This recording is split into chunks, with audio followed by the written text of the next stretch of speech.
For me, improv really helps me with my sales and even working with the agents that I'm trying to get business from. A lot of times I get very self-conscious and I won't make eye contact, and it automatically creates a barrier from the people I'm trying to do business with. So for this class, a lot of the skills that I get from it, I take into my job, and it helps me kind of break down those barriers, and it also allows me to connect with them on a different level. It takes the sales process out, and it makes us more on a human, on a different basis, a more level where you're just trying to connect with that person.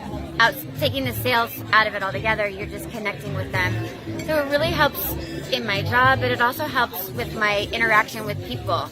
You know, I'll go to a yoga class or going to work out, and I often find that there's groups of people that seem to know each other and they're super friendly, and I always wonder why I'm not included in that group. And I realize it's my own, facial features or characteristics that kind of exclude me. So now I'm much more open to smiling at them or saying something about them that kind of lets them know that I'm open to, conversation. And it really just helps with my relationships, and it helps in my job, and I just really love it. And I love working with Adam.